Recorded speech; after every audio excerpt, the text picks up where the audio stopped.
जय हिंद एवरीवन। अगर आप अग्निवीर नेवी एमआर के पेपर का तैयारी कर रहे हो तो ये क्लास आपके लिए है। आज के इस क्लास में जीके के टोटल 25 मोस्ट इंपॉर्टेंट प्रश्न लिए गए हैं। आप लोगों को पूरा प्रश्न देखना है और लास्ट में ईमानदारी पूर्वक से कमेंट करके बताना है कि इन 25 प्रश्नों में से आपका कितना प्रश्न सही हुआ है। कल का जो क्लास था काफ़ी सारे दोस्त मतलब बहुत कम प्रश्न सही किए थे और इससे पहले तो काफ़ी सारे लोग बोल रहे थे कि मेरा 25 में से 22 प्रश्न सही हो गया, 23 प्रश्न सही हो गया। लेकिन कल मैं आप लोगों का कमेंट देखा था तो कुछ दोस्त बोल रहे थे कि मेरा 14 प्रश्न सही किया है, कुछ लोग बोल रहे थे मेरा 15 प्रश्न सही हुआ है, कुछ लोग बोल रहे थे मेरा 18 प्रश्न सही हुआ है। तो मेरे भाई और अच्छे तरीके से आप लोग मेहनत करो और अच्छे तरीके से आप लोग पढ़ाई करो। चलते हैं अपने प्रश्नों की तरफ। हर रोज सुबह में 8 बजे 20 से 25 मिनट का टाइम निकालकर जो इस चैनल पर ये क्लास आता है ना, तो इसको आप लोग कर लिया करो। ये आपको मतलब बहुत फायदा दिलाएगा मेरे भाई। आप लोग को हर रोज का क्लास कर लेना है। आपका सबसे पहला प्रश्न है कि गायत्री मंत्र का उल्लेख किसने किया। जल्दी से आप सभी साथी इसका राइट आंसर बताओ मेरे भाई। वेद से रिलेटेड आपके पेपर में प्रश्न पूछा जाता है और ये आपका वेद चैप्टर से ही प्रश्न लिया गया है। गायत्री मंत्र का उल्लेख किसने किया, जल्दी से बताओ। महर्षि विश्वामित्र, वेद व्यास, महर्षि वाल्मीकि, कृष्ण द्वैपायन व्यास है। तो इसका राइट आंसर आप सभी साथी जल्दी से बताओ मेरे भाई। जितने भी साथी ऑप्शन ए बता रहे हो, महर्षि विश्वामित्र बता रहे हो, बिल्कुल भी राइट बता रहे हो। गायत्री मंत्र का उल्लेख किसने किया, तो महर्षि विश्वामित्र हो जाएगा। याद रखना आप सभी साथी, ऋग्वेद के 3 मंडल में गायत्री मंत्र का उल्लेख है। गायत्री मंत्र का उल्लेख किसमें है, तो मेरे भाई ऋग्वेद के 3 मंडल में, ठीक है ना। याद रखना आप सभी साथी। और महाभारत के रचयिता कौन है, आप सभी साथियों को पता होना चाहिए महाभारत के रचयिता कौन है। तो महाभारत के रचयिता वेद व्यास जी हैं। और रामायण के रचयिता कौन है, तो मेरे भाई ये भी आप लोगों को पता होना चाहिए, रामायण के रचयिता महर्षि वाल्मीकि जी हैं। चलो नेक्स्ट प्रश्न आपके सामने है, पश्चिमी तट पर स्थित सबसे बड़ा प्राकृतिक बंदरगाह कौन सा है। तो देखते हैं कितने साथी इसका राइट आंसर बताते हैं। पश्चिमी तट पर स्थित सबसे बड़ा प्राकृतिक बंदरगाह पूछ रहा है।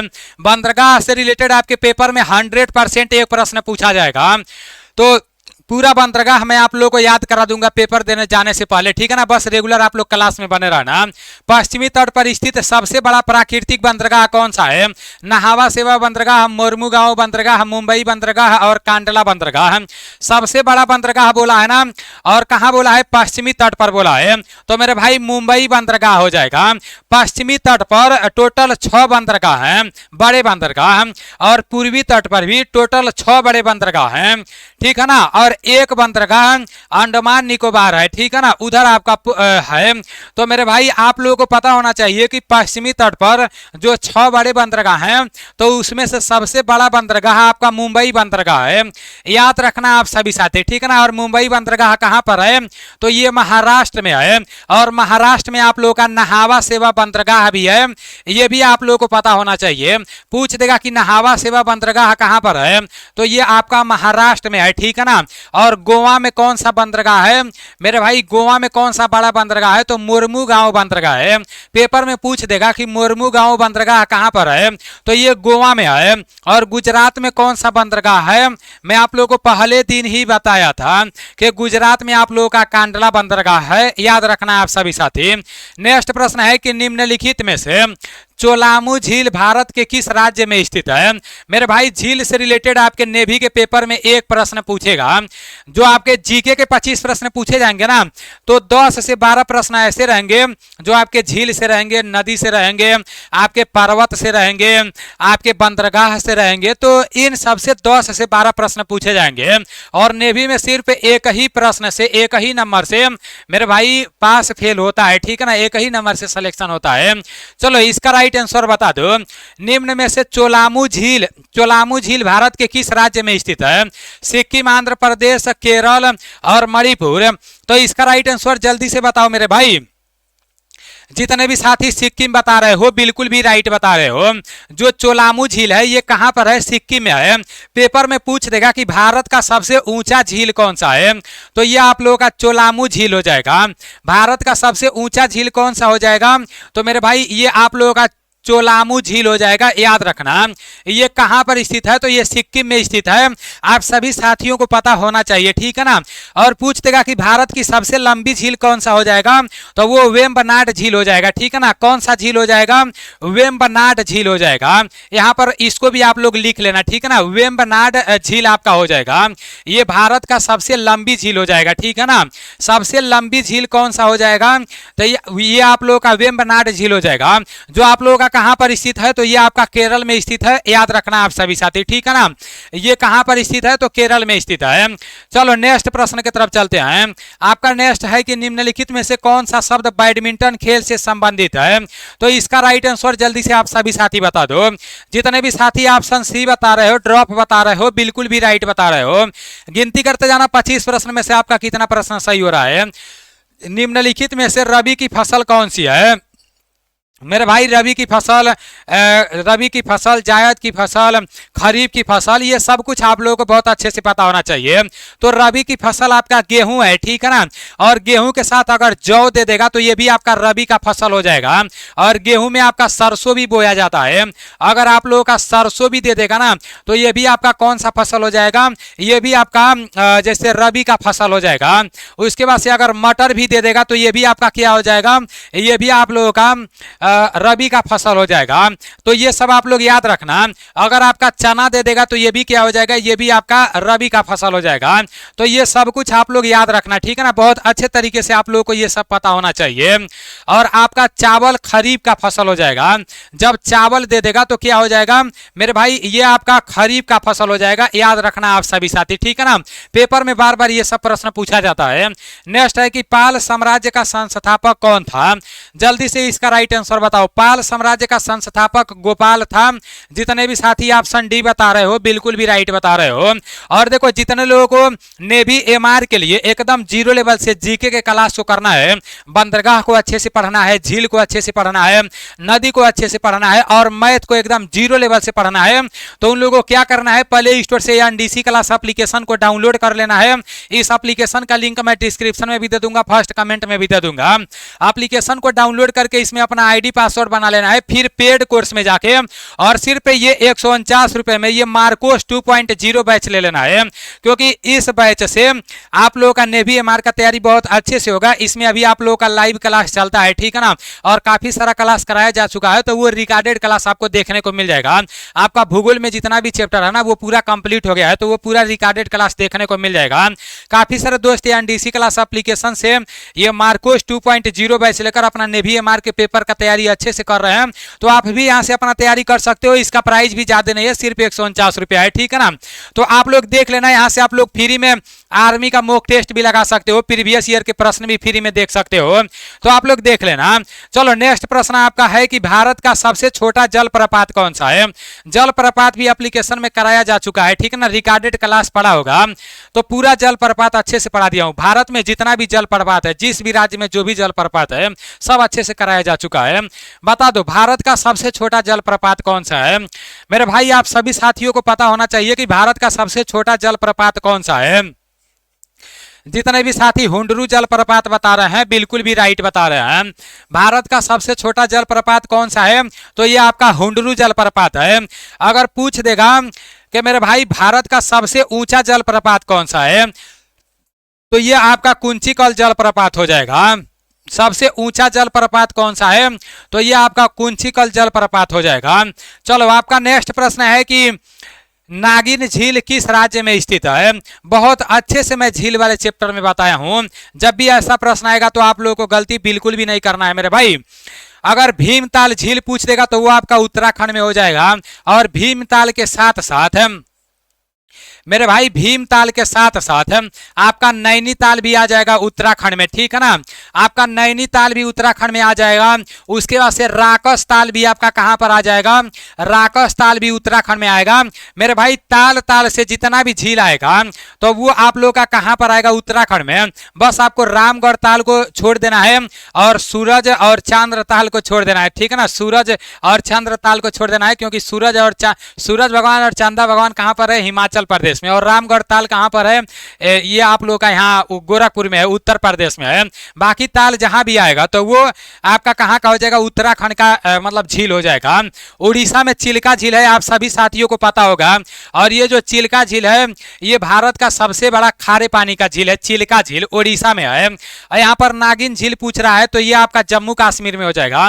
जहां भी नागिन होगिन आ जाएगा, नाग नागिन आ जाएगा तो समझ जाना कि जम्मू कश्मीर का बात किया जा रहा है। ट्रिक के माध्यम से मैं एप्लीकेशन में बहुत अच्छे से बताया हूं। आपका नेक्स्ट है, कौन सी मिट्टी चाय बनाने के लिए उपयुक्त है? तो जल्दी से बता दो मेरे भाई। लेटराइट मिट्टी, काली मिट्टी, चिकनी मिट्टी, जलोढ़ मिट्टी।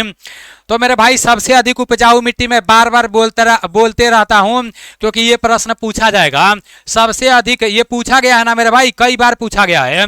सबसे अधिक उपजाऊ मिट्टी कौन सी है? तो सबसे अधिक उपजाऊ जो मिट्टी है वो आपका जलोढ़ मिट्टी है। काली मिट्टी को किस नाम से जाना जाता है? रेगुर मिट्टी के नाम से जाना जाता है काली मिट्टी को। मेरे भाई कौन सी मिट्टी चाय बनाने के लिए उपयुक्त है? तो ये आपका लेटराइट मिट्टी हो जाएगा। जितने भी साथी लेटराइट मिट्टी बता रहे हो बिल्कुल भी राइट बता रहे हो। और मेरे भाई ये जो आपका काली मिट्टी है कपास की खेती के लिए है। कपास की खेती के लिए कौन सी मिट्टी प्रयुक्त होती है? तो ये काली मिट्टी होती है। ये आप सभी साथियों को पता होना चाहिए। चलो नेक्स्ट प्रश्न आपके सामने है, भारत का प्रथम जल विद्युत संयंत्र की स्थापना कहाँ की गई? अच्छा प्रश्न है मेरे भाई। देखते हैं आज 25 प्रश्न में से आपका कितना प्रश्न सही हो रहा है। जल्दी से आप सभी साथी इसका राइट आंसर बताओ, जल्दी से बताओ मेरे भाई। पूछ देगा कि भारत का सबसे छोटा बांध कौन सा है? तो वो आपका चेरुथोनी बांध हो जाएगा।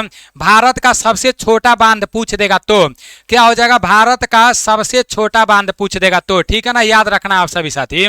भारत का क्या पूछ देगा? सबसे छोटा बांध पूछ देगा तो क्या हो जाएगा? ये आपका हो जाएगा चेरुथोनी बांध। यहाँ पर बोला गया है कि भारत का प्रथम जल विद्युत संयंत्र की स्थापना कहाँ की गई? तो दार्जिलिंग। जितने भी साथी बता रहे हो बिल्कुल भी राइट बता रहे हो, दार्जिलिंग इज राइट आंसर। चलो भारत का सबसे पुराना बांध आपका कल्हड़ बांध है। आपका नेक्स्ट प्रश्न यहाँ पर है, कोलकाता किस नदी के किनारे बसा है? तो ये भी कोई बताने वाला प्रश्न है मेरे भाई। कोलकाता आपका हुगली नदी के किनारे बसा है, याद रखना आप सभी साथी। कोलकाता में कौन सा बंदरगाह है? तो कोलकाता में आपका कोलकाता हल्दिया बंदरगाह है, ये भी याद रखना। कोलकाता में कौन सा बंदरगाह है? तो कोलकाता हल्दिया बंदरगाह है। और कोलकाता आपका हुगली नदी के किनारे बसा है। रजिया सुल्तान किसकी पुत्री थी? तो रजिया सुल्तान किसकी पुत्री थी? बार बार पूछा जाने वाला प्रश्न है। जल्दी से आप सभी साथी इसका राइट आंसर बता दो। रजिया सुल्तान किसकी पुत्री थी मेरे भाई? आप सभी साथी इसका राइट आंसर बताओ। जितने भी साथी इल्तुतमिश बता रहे हो बिल्कुल भी राइट बता रहे हो। आपका नेक्स्ट प्रश्न है कि राष्ट्रीय सुरक्षा दिवस कब मनाया जाता है? राष्ट्रीय सुरक्षा दिवस कब मनाया जाता है? तो जितने भी साथी 4 मार्च बता रहे हो बिल्कुल भी राइट बता रहे हो। विश्व जल संरक्षण दिवस कब मनाया जाता है? तो मेरे भाई जल संरक्षण दिवस कब मनाया जाता है? आप लोग सोच रहे होंगे कि मैं मतलब बहुत ज़्यादा एक्टिव होकर क्यों नहीं क्लास करा रहा हूँ। सुबह से कई क्लास कराया हूँ मेरे भाई। और ये क्लास पता है कितना बजे आप लोगों का हो रहा है मेरे भाई? रात के टाइम में 11:06। अगर आप लोगों को दिखाई दे रहा होगा तो आप लोग देख लेना।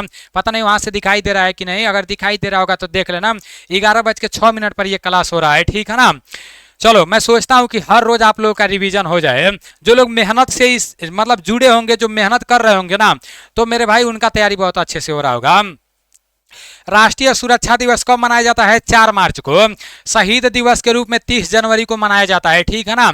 उसके बाद से 8 मार्च को अंतर्राष्ट्रीय महिला दिवस के रूप में मनाया जाता है। नेक्स्ट है कि जर्मनी की राजधानी कहाँ पर है?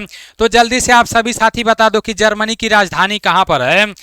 जल्दी से आप सभी साथी इसका राइट आंसर बताओ मेरे भाई। जर्मनी की राजधानी कहाँ पर है? जितने भी साथी वार्लिन बता रहे हो बिल्कुल भी राइट बता रहे हो। और टोक्यो कहाँ की राजधानी है? तो ये आपका जापान की राजधानी है। जापान की राजधानी कहाँ पर है? टोक्यो है, आप सभी साथियों को पता होना चाहिए। और आपका स्वीडन का राजधानी कहाँ पर है? स्टॉकहोम है। स्वीडन का राजधानी कहाँ पर है मेरे भाई? तो स्वीडन का राजधानी आपका स्टॉकहोम है, याद रखना आप सभी साथी। चलो नेक्स्ट प्रश्न की तरफ चलते हैं। नेक्स्ट प्रश्न आपका यहाँ पर है कि महात्मा गांधी की समाधि स्थल का नाम नाम क्या है? तो ये तो राजघाट है, आप सभी साथियों को पता ही होगा, ये तो बताने वाली बात नहीं है। राजीव गांधी का जब पूछ देगा तो वीर भूमि हो जाएगा, याद रखना आप सभी साथी। राजीव गांधी का क्या हो जाएगा? वीर भूमि हो जाएगा। अभी गिनती करते जाना, ये नहीं सोचना कि कितना आसान प्रश्न पूछा जा रहा है मेरे भाई, आसान भी है और अच्छा लेवल का भी प्रश्न है। अपना लास्ट में स्कोर बताना, अभी देखना अच्छा अच्छा प्रश्न आएगा। महात्मा गांधी की समाधि स्थल का नाम क्या है? राजघाट है। राजीव गांधी की समाधि स्थल का नाम क्या है? तो वीर भूमि है। और शांतिवन जवाहरलाल नेहरू के समाधि स्थल का नाम है। शांतिवन किसका नाम है? तो जवाहरलाल नेहरू के समाधि स्थल का नाम है, ठीक है ना, याद रखना आप सभी साथी। जवाहरलाल नेहरू के समाधि स्थल का नाम क्या है? तो ये मेरे भाई क्या है? जवाहरलाल नेहरू के समाधि स्थल का नाम क्या है? आप सभी साथियों को पता होना चाहिए। जवाहरलाल नेहरू के समाधि स्थल का नाम ये आपका शांतिवन है। और चौधरी चरण सिंह जी के समाधि स्थल का नाम क्या है? तो चौधरी चरण सिंह जी के समाधि स्थल का नाम आपका किसान घाट है, याद रखना आप सभी साथी। चलो नेक्स्ट प्रश्न आपके सामने है कि पूर्ण स्वराज्य का नारा किसने दिया? जल्दी से बताओ, पूर्ण स्वराज्य का नारा किसने दिया मेरे भाई? तो जल्दी से आप सभी साथी बताओ। जवाहरलाल नेहरू जितने भी साथी बता रहे हो बिल्कुल भी राइट बता रहे हो। सुभाष चंद्र बोस जय हिंद का नारा दिए। सुभाष चंद्र बोस कौन सा नारा दिए? जय हिंद का नारा दिए, याद रखना। आराम हराम है, यह नारा किसने दिया मेरे भाई? आराम हराम है, यह नारा किसने दिया? तो यह आपका दिया है महात्मा गांधी ने। और हे राम बोल देगा हे राम, यह नारा किसने दिया? तो ये भी आपका महात्मा गांधी ने दिया, ठीक है ना। चलो इंकलाब जिंदाबाद का नारा किसने दिया? तो भगत सिंह ने दिया। आपका नेक्स्ट प्रश्न है पोंगल किस राज्य का प्रमुख त्योहार है? तो मेरे भाई पोंगल तमिलनाडु का प्रमुख त्योहार है, याद रखना आप सभी साथी। पोंगल तमिलनाडु का प्रमुख त्योहार है। चलो नेक्स्ट है दक्षिण भारत की सबसे ऊंची चोटी पूछ रहा है। देखो एक उत्तर भारत होता है और एक दक्षिण भारत होता है। जैसे मान लो यहाँ पर आपका भारत का नक्शा है, मान लो यहाँ पर आपका भारत का नक्शा है, रुको सॉरी, अभी भारत का नक्शा में थोड़ा सा गलती बना दिया, ठीक है ना मेरे भाई। भारत का नक्शा ऐसे रहता है ना। चलो अगर थोड़ा बहुत मिस्टेक होगा तो आप लोग देख लेना मेरे भाई, जो भी मिस्टेक होगा आप लोग देख लेना। भारत का नक्शा ऐसे रहता है, तो जो ऊपर वाला आपका रहता है ये आपका उत्तरी भाग रहता है, ठीक है। और ऊपर वाले भाग में कौन सा पर्वत है? तो इधर आप लोगों का हिमालय पर्वत है। और नीचे वाला जो भाग है वो दक्षिणी भारत है, ठीक है ना। तो दक्षिणी भारत में भी काफी सारा पर्वत है, आपका अरावली पर्वत है, और भी बहुत सारा पर्वत है, नीलगिरी पर्वत है, डोंडा बेटा है, और भी बहुत सारा पर्वत है मेरे भाई। तो याद रखना आप सभी साथी, आपका जो ऊपर है ना उत्तर की तरफ हिमालय पर्वत इधर है। हिमालय पर्वत का 4 श्रृंखला में हिमालय पर्वत बटा हुआ है, बहुत अच्छे से एप्लीकेशन में क्लास कराया हूं। तो मेरे भाई जो 4 श्रृंखला है ना उसमें से जो बृहद हिमालय है तो उसमें जो आपका माउंट एवरेस्ट है वो नेपाल में स्थित है। केटू गार्डविन आइस्टीन भारत में है, आपका मतलब पीओके में है पाकिस्तान में, कंचनजंगा भारत में है। तो ये सब बहुत अच्छे से कराया हूं। दक्षिण भारत की सबसे ऊंची चोटी बोल रहा है, मतलब इधर का आपका सबसे ऊंची चोटी बोल रहा है। तो इसका राइट आंसर बता दो, दक्षिण भारत का सबसे ऊंची चोटी कौन सा है? जितने भी साथी इसका राइट आंसर अनाईमुड़ी बता रहे हैं बिल्कुल भी राइट बता रहे हैं। दक्षिण भारत का जो सबसे ऊंची चोटी है अनाईमुड़ी है। अगर बोल देगा कि दक्षिण भारत का दूसरी सबसे ऊंची चोटी कौन सा है? तो वो डोंडा बेटा है, ठीक है ना। और ये जो गुरु शिखर है अरावली पर्वत का सबसे ऊंचा शिखर है, अरावली पर्वत का सबसे ऊंचा चोटी है, ठीक है ना। और ये जो अरावली पर्वत है ये सबसे पुराना पर्वत है, ये भी आप लोग याद रखना। अरावली पर्वत का सबसे ऊंचा चोटी आपका गुरु शिखर है, और सबसे पुराना पर्वत कौन सा है? अरावली पर्वत है, याद रखना आप सभी साथी। दक्षिण भारत का सबसे ऊंची चोटी अनाईमुड़ी है, इसे दक्षिण का माउंट एवरेस्ट कहा जाता है, अनाईमुड़ी को याद रखना आप सभी साथी, ठीक है ना। चलो उत्तर भारत का सबसे ऊंची चोटी कौन सा है? तो वो आपका मेरे भाई वैसे तो मतलब माउंट एवरेस्ट सबसे ऊंचा चोटी है, लेकिन अपने भारत का पूछेगा तो कंचनजंगा हो जाएगा, भारत में पूछेगा तो केटू गार्डविन आइस्टीन हो जाएगा। नेक्स्ट है वसुधारा जलप्रपात जो उत्तराखंड में है वो किस नदी पर स्थित है? पूछ देगा कि वसुधारा जलप्रपात कहाँ पर है? तो उत्तराखंड में है। यह किस नदी पर है? तो मेरे भाई जब उत्तराखंड में है तो किस नदी पर होगा? जल्दी से बताओ। जब उत्तराखंड में है तो उत्तराखंड में अलकनंदा नदी ही बहती है, और आपका भागीरथी नदी बहती है। अलकनंदा नदी और भागीरथी नदी देवप्रयाग में आकर मिलती है तो उधर से गंगा बनता है। तो मेरे भाई वसुधारा जलप्रपात उत्तराखंड में है, वो किस नदी पर है? तो ये आपका अलकनंदा नदी पर है, याद रखना आप सभी साथी, ठीक है ना। और मेरे भाई जो कुंचिकल जलप्रपात है सबसे बड़ा जलप्रपात है, तो ये मेरे भाई कहाँ पर है? ये जो आपका है वाराही नदी पर है, ठीक है ना। जब पूछ देगा कि कुंचिकल जलप्रपात कहाँ पर स्थित है, तो ये आप लोग का वाराही नदी पर है, याद रखना आप सभी साथी। चलो आपका नेक्स्ट प्रश्न यहाँ पर है, कांग्रेस में प्रथम विभाजन सूरत अधिवेशन में 1907 में हुआ, उस अधिवेशन के अध्यक्ष कौन थे? चलो अब इसका राइट आंसर बताओ मेरे भाई। देखते हैं कितने साथी इसका राइट आंसर बताते हो। जितने साथी ऑप्शन सी बता रहे हो बिल्कुल भी राइट बता रहे हो, रास Bihari Ghosh is right answer. आपका नेक्स्ट प्रश्न यहाँ पर है कि मुस्लिम लीग ने किस दिन को पाकिस्तान दिवस के रूप में मनाया? तो जल्दी से आप सभी साथी इसका राइट आंसर बता दो। जो आपका मुस्लिम लीग है, मुस्लिम लीग ने किस दिन को पाकिस्तान दिवस के रूप में मनाया? जल्दी से आप सभी साथी इसका राइट आंसर बताओ मेरे भाई। इसका राइट आंसर क्या हो जाएगा? मुस्लिम लीग ने किस दिन को आपका पाकिस्तान दिवस के रूप में मनाया? तो 27 मार्च को, याद रखना आप सभी साथी। और आप सभी साथियों को यह भी पता होना चाहिए कि मुस्लिम लीग का स्थापना कब हुआ, यह भी आप लोगों को पता होना चाहिए, क्योंकि मेरे भाई ये भी बार बार पूछा जाता है, ठीक है ना। चलो इसका राइट आंसर आपका 27 मार्च हो जाएगा। और मुस्लिम लीग का स्थापना क्या हुआ ये भी आप लोगों को पता होना चाहिए, 1906 में हुआ, ठीक है ना। और बंगाल विभाजन कब हुआ? मुस्लिम लीग का स्थापना 1906 में हुआ, बंगाल विभाजन 1905 में हुआ। नेक्स्ट है, संविधान में संशोधन करने की प्रक्रिया को किस देश के संविधान के आधार पर बनाया गया है? तो जल्दी से इसका राइट आंसर बता दो मेरे भाई। जितने भी साथी ऑप्शन ए बता रहे हो, दक्षिण अफ्रीका बता रहे हो, बिल्कुल भी राइट बता रहे हो, option A is right answer. आपका नेक्स्ट प्रश्न यहाँ पर है, निम्नलिखित में से किस महाद्वीप को उसके बड़े भाग में कम वर्षा होने के कारण प्यासी भूमि का महाद्वीप कहा जाता है? सीधा सीधा सा है कि किस महाद्वीप को प्यासी भूमि का महाद्वीप कहा जाता है? अच्छा प्रश्न है, प्रश्न घुमाया गया है, ऐसे पेपर में भी घुमाएगा। तो ऑस्ट्रेलिया महाद्वीप, जितने भी साथी बता रहे हो प्यासी भूमि का महाद्वीप, बिल्कुल भी राइट बता रहे हो। आपका नेक्स्ट प्रश्न है, ध्रुवीय क्षेत्रों को किस अन्य नाम से जाना जाता है? तो जल्दी से बताओ मेरे भाई। तो इसका जितने भी साथी ऑप्शन बी बता रहे हो, टुंड्रा बता रहे हो, बिल्कुल भी राइट बता रहे हो। गिनती करके बताना कितना प्रश्न सही हुआ है। ये सब आपका नेवी का प्रश्न है। नेक्स्ट है और आज का लास्ट है, फिर कल आप लोग 8 बजे इंतजार करना। कौन से देश पाक जल डमरू मध्य से जुड़े हुए हैं? तो जल्दी से बताओ कौन से देश पाक जल डमरू मध्य से जुड़े हुए हैं। देखते हैं कितने साथी इसका राइट आंसर बताते हैं। कौन सा देश पाक जल डमरू मध्य से जुड़ा हुआ है? जल्दी से बताओ मेरे भाई। इसका राइट आंसर जितने भी साथी ऑप्शन ए बता रहे हो बिल्कुल भी राइट बता रहे हो, भारत और श्रीलंका इज राइट आंसर। कौन से देश पाक जल डमरू मध्य से जुड़े हुए हैं? तो भारत और श्रीलंका, ठीक है ना। अभी आप लोगों का पूरा प्रश्न 25 प्रश्न समाप्त हो गया है। इन 25 प्रश्नों में से आपका कितना प्रश्न सही हुआ है ईमानदारी पूर्वक से कमेंट करके बताना। चलो ठीक है, मिलते हैं अगले क्लास में। जय हिंद।